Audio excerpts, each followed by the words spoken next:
Unprecedented, ऐसी घटना at least कम से कम रिसेंट इतिहास में अभी तक नहीं हुई है। और क्या एग्जैक्टली हो रहा था, क्या कुछ किया जा रहा था जिसके बाद या जिसके दौरान इस तरह का हादसा, ये एक्सीडेंट हुआ है? जाहिर सी बात है कि एक पूरी तरह से बोर्ड ऑफ इंक्वायरी बैठेगी और वो फाइंडिंग्स पता लगाएगी टेक्निकल एनालिसिस के बाद में, पायलट से पूछने के बाद में।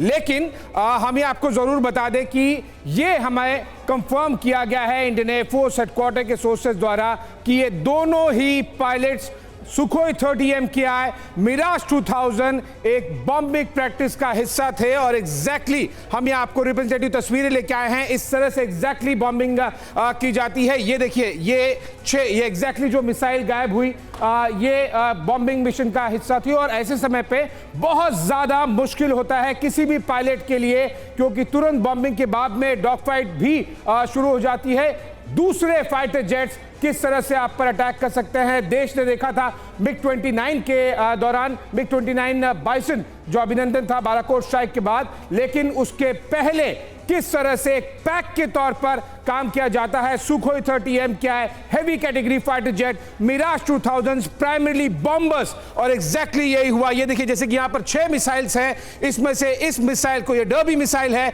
ये गायब। यानी कि ये एग्जैक्टली उस समय की तस्वीर है जब मिसाइल्स फायर की गई। बहुत ज़्यादा सटीकता की ज़रूरत होती है और इसीलिए मल्टीपल पैनल्स पर ध्यान रखते हुए पायलट्स को ध्यान रखना होता है। लेकिन सुखोई 30 MKI यानी कि एक रशियन फाइटर जेट जो कि भारत में डेवलप किया जा रहा है और उसे साथ ही रिफिट भी किया जा रहा है, को प्रोड्यूस किया जा रहा है रशिया के साथ में। और मिराज 2000 जो कि एक फ्रेंच एयरक्राफ्ट, दोनों ही कई दशकों से भारत के लिए एक बेहतरीन काम करते रहे हैं। और इन्हीं तस्वीरों के जरिए हम आपको बताने की कोशिश कर रहे हैं कि एग्जैक्टली हो क्या रहा था।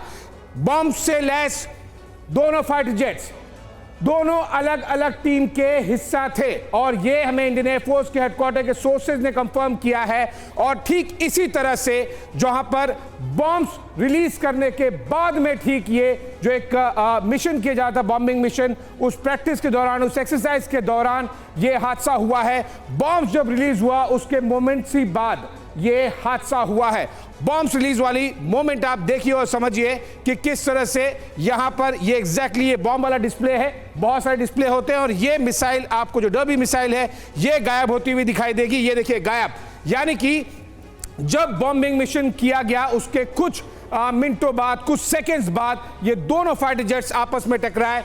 सुखोई 30 MKI मिराज 2000 जो हमें सोर्सेज ने कंफर्म किया है कि वो हेड ऑन कोलिजन नहीं था, यानी कि ठीक आमने सामने की टक्कर नहीं थी, लेकिन दोनों के विंग्स आपस में टकरा गए। और उसके बाद बहुत कम समय होता है, लेकिन कुछ सेकंड्स का समय जरूर मिलता है पायलट्स को और शायद इसीलिए वो इजेक्ट कर पाए। द बॉम्बिंग मिशन, इससे ये सबसे इंटेंस फेजेस में से एक होता है। यही हम आपको इस वीडियो के जरिए दिखाने की कोशिश कर रहे हैं, एक्चुअल डिस्प्ले। और ये जो मिसाइल अभी ठीक कुछ सेकंड्स पहले गायब हुई, एग्जैक्टली यही चीज की जा रही थी मिराज 2000 के पायलट द्वारा।